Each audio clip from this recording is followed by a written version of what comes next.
The Atlanta Braves walk off the Cincinnati Reds in 10 innings, 2-1, thanks to Marcell Ozuna for their third straight win. Chris Sale looked fantastic. The offense did not. Let's talk about it. This is the Braves Postcast, your instant game reaction for the Atlanta Braves. Part of the Locked On Podcast Network, your team every day.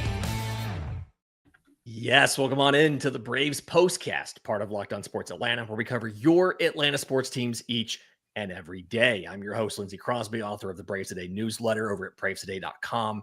You can follow me on social media at Crosby Baseball.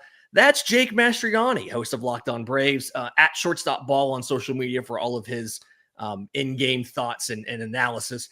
And Jake, the Braves win this game 2-1 in extras. Marcell Ozuna is the hero, gets the walk-off hit for the Braves in the 10th.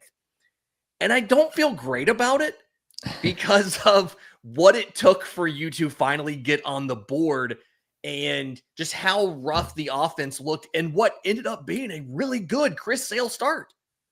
Yeah, 2 starts in a row now. The offense has kind of let Chris Sale down. The rough loss in Colorado. Thankfully, this one, he didn't have to take the L. But, I mean, you can't keep getting starts like this from Chris Sale and not giving him the run support. So, look, it's a win. We're certainly going to be happy about that and celebrate that. But there are still some things in this game in particular offensively that you're still struggling with right now. Yeah. I think I want to let's do the happy stuff first, right? Okay. The compliment sandwich. We'll start with the good stuff. Chris Sale is fantastic in this game. 6 2/3 innings, 5 hits, only 1 of them are for extra bases, 2 walks, 10 strikeouts. It's his second consecutive game with double-digit strikeouts. And if I remember seeing the stat that Braves.com sent out during the game, he's like 6th on the list for all-time double-digit strikeout games. And of the retired guys ahead of him, all but 1 are Hall of Famers. Like, amazing performance for Chris Sale. Season high, 112 pitches. He comes back out for the 7th with 99 pitches under his belt. He gets 2 outs, but he gives up a double and a walk, and they pull him. I thought the slider looked probably the best that it's looked all year, and he really leaned on the slider a lot. I know that he throws the slider more than the fastball, but today it was like 55% slider, and it got the results. It was a 44% CSW, plenty of whiffs, plenty of called strikes on it, because the Reds just didn't know what to do with that Chris Sale slider today.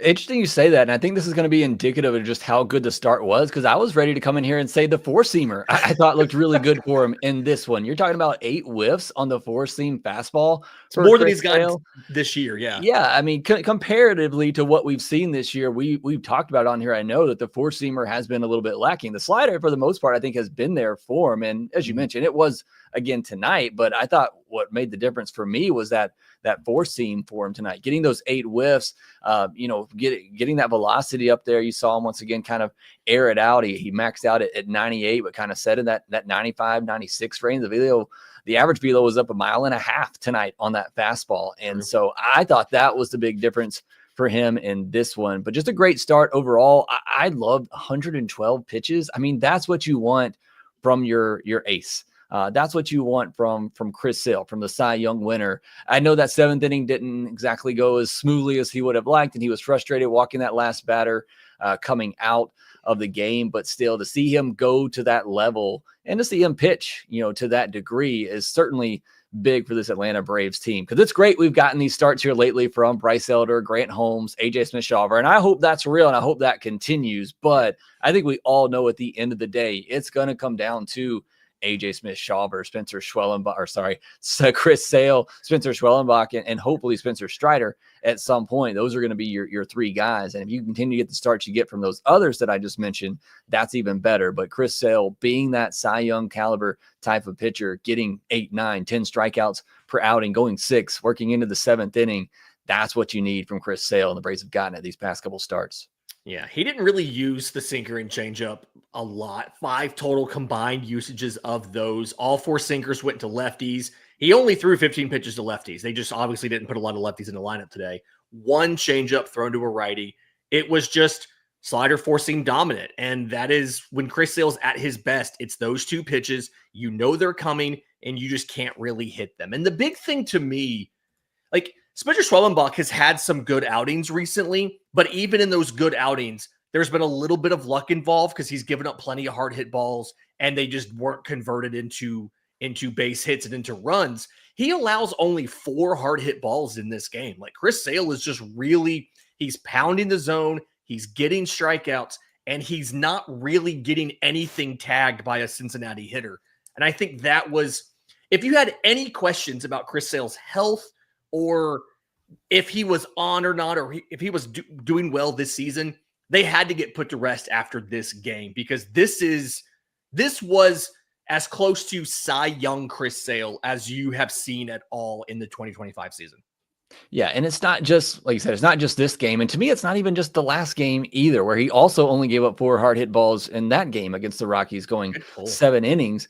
But you could see signs even before that. While maybe the results weren't there for him in the outings before that, you could still see signs of him coming out of it. So, yeah, I mean, it was never really a question, I know, for most people about Chris Sale and him getting back to that level of like he's pitching now. Mm-hmm. But I think for anybody who was a little bit concerned, I think you can put that to bed. Yeah. After him, Pierce Johnson finishes off that inning. It's good to see Pierce Johnson in high leverage. We talked about that a little bit yesterday. Deisabel Hernandez gets the 8th, 2 hits, 1 run. Sometimes that happens. I think for the most part, he was pitching okay. The slider that he gives up the hit on, one of the hits on, wasn't a really competitive slider. The one before it was really good. It's just still a little bit of inconsistency with Deisabel Hernandez. But Rafael Montero taking the 9th and giving you a 1 walk, but giving you a clean inning. Do you think that's a sign that they trust him a little bit more in those higher leverage situations? Or was that we're down, it's close, we'll throw him instead of De Los Santos because De Los Santos pitched yesterday? I think it was because De Los Santos gets that if he doesn't pitch yesterday. I still think he's higher up in the pecking order. But I think Montero is behind him. I think it's him and Blewett for me that are kind of on that last edge of relievers that you really trust in. So I think it was more about De Los Santos just not being available unless you absolutely had to use him in this one. And for Daysville, like you said, he made threw a couple of really good sliders. I mean, the take for Espinal before the one that he just left up. I mean, first of all, the umpire had been giving that outside edge all night long. And then all of a sudden he wasn't. Yeah. It wasn't in that inning for Daysville. Also just an incredible take, but then you back it up and you leave one hanging right in the middle. You can't do that. And the hit that he gave up, infield hit, De La Cruz is fast. He's still second. I mean, that's just Ellie being Ellie and manufacturing something there. But overall, I thought it was an okay outing for Daysville. And then just to wrap things up on the bullpen, Raisel Iglesias, the 10th inning there, just unbelievable. He is getting the ball down a little bit more. It's still a little higher up than I would like, but it's at least below the belt now where everything early was right at the belt or above. The change up to Stevenson, who struck out 5 times tonight. That was one of the best changeups I've seen him throw all year. So great performance by him. Keep that Reds team off the scoreboard in the 10th inning and give the Braves a chance to walk it off. 7 pitches to get through that 10th inning. That's Iggy. that is Raisel Iglesias at his most efficient. I will say, I've seen a couple debates here. I call a 5 strikeout game a platinum sombrero because the golden sombrero is 4. Do you call it something different? Apparently, CJ Nikowski has some different name for it. I've always thought it's platinum for 5.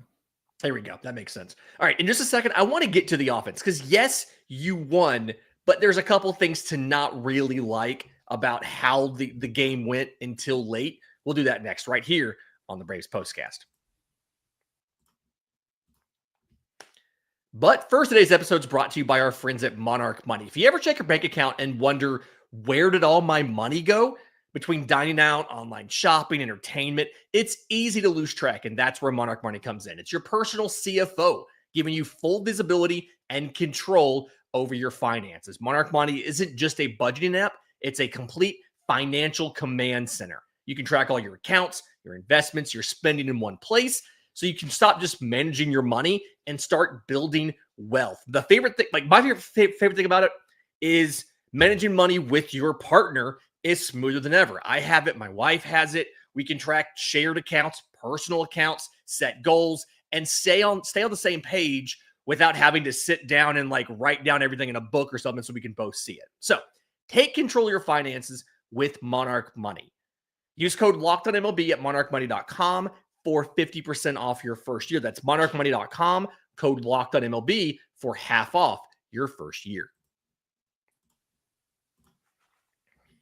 Okay, Jake, so the Braves get the hit with a runner in scoring position in the 10th inning. Marcell Ozuna comes through.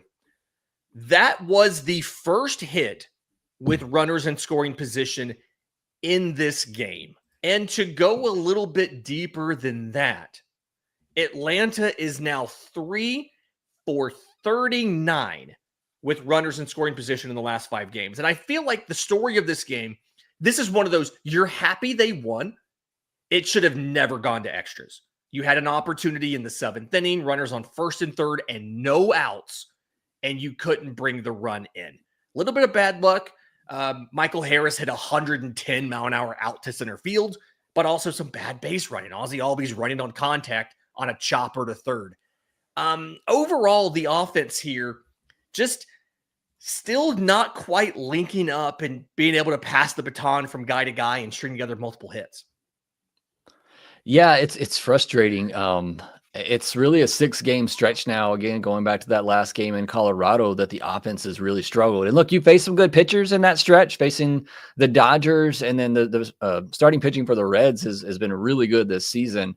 And we've seen that, in the series, but you got to find ways to do more. And I think what was frustrating about this game is you really only had 3-4 innings that you had a chance to score. And this one, you really weren't putting that pressure on the opposing pitcher. You had the 2nd inning, Eli White doubles, and I don't know if Sean Murphy scores from first on that, but unfortunately it is a ground rule double. He was, running with 2 outs. So maybe you send him, especially with the aggressiveness of Tuiasosopo over there tonight. You might have sent him on that, knowing how much the offense was struggling. So that's a little bit of bad luck. Then you get a couple of runners on in the 4th inning. You get back-to-back 1-out singles, and Murphy and Eli White strike out. And then it was the 7th inning. And that was by far the most frustrating point of this game, because you get out of that top of the 7th. Pierce Johnson comes on to get out of there, so Chris Sale doesn't have an earned run on his line. You get 1st and 3rd momentum. The crowd is into it. And then you put on the contact play with nobody out and Eli White at the play. Not a great at bat by Eli White. I mean, he's probably got to be a little bit more patient there. And I would imagine that is a coach decision, just based on the way that Ozzy took off on that. I would think that was a coach decision that, hey, we're going on contact. And maybe that's because of how much the offense has struggled lately, that you want to try to force the issue. But it was hit to the third baseman standing right beside you. You're dead. You got no chance at scoring there. And with Eli White running, it's going to be pretty hard to double him up there. So most likely you're still going to have runners at the corner with 1 out. I didn't understand that decision, and it just completely, the momentum was gone. It was shot at that point. Michael Harris comes up, he lines one to center field, but that was it until the 9th inning, and then you finally did get a big hit by Michael Harris, who, by the way, I was putting the podcast together for Wednesday of how we fix Michael Harris in his last 2 at bats. He crushes one, so I already fixed them for you. Thank you. Thank you for your service, Jake. Yeah, but it's just that frustration where you really only had a few chances throughout this entire game to do something, and you got to have more than that throughout the game. There's an interesting comment here in the chat I want to touch on real quick. Somebody said Ozzy's still trying to play hero ball. He's trying to be the hero of the game. It does feel like, and I do think that, yes, that play there in the 7th was a coach's call. We're running on contact, and really it's down to White to get that ball in the air, to do something different than what he got. But it does feel like Ozzy Albies is still struggling a little bit too much. I'm trying to pull the exact stats here. He goes 1 for 3 in this game. But outside of that felt like a weak, like that part of the lineup right now. Sean Murphy's been a low batting average guy. Ozzy's struggling. You're kind of in that 5-6 spot. Feels like it's still a weakness right here. Michael Harris is like 2 for 19 in this series. And then some of the decisions, Eli White bunting. I think you mentioned on social media, like, why take the bat out of his hands? Why ask him to bunt? I'm a small ball guy, but I did not understand that. I'm the guy that doesn't like bunts, and you were mad about that. It's it almost feels like there's not confidence that the offense can actually do this. And I don't know what it takes to fix that other than the offense starting to do it, but I'm just a little frustrated right now because this game should not have been in extras. It should not have been a 2-1 game. You had opportunities and didn't get it done. I don't know. There's not a question here. I'm just frustrated. Jake. Yeah, no, I am too. Cause I mean, I thought we had figured it out. You had a 2-3 week stretch there where the offense was putting pressure on every inning. They were making contact, putting the ball in play. They were getting those hits with runners in scoring position. And now it's almost a full week of this offense kind of going back to struggling in those situations, not having the consistently good at bats. But I agree with you. It felt like tonight they just pressed the base running. Michael Harris almost getting picked off at third base as the winning run. I mean, it feels like they know they're struggling offensively. And so they're trying to press a little bit. Even Eli White, probably in that situation, he probably pressed a little bit, wanting to do too much. And it's just, you got to relax and just play your game and let the talent play out. You are good enough to get these things done. You don't have to try to do more than what you're already capable of. And just some bad decisions tonight, some bad base running, and it almost cost the Braves. But fortunately, like I said, this was a win. This was a good night. You wouldn't tell from listening to the podcast. It is a win. It is a win. Yeah. But there were some frustrations in there for the offense that have been going on for, like I said, a week now. Yeah. I did see this question in the chat real quick. Somebody asked, the reason they were able to get the challenge in the 9th inning, despite being out of challenges, that was a crew chief challenge. In the 8th or 9th inning or in extras, you can petition the crew chief to instigate a review. They don't have to do it, but in this situation, it was close enough where they went ahead and they reviewed it. That's why there was a review in the 9th.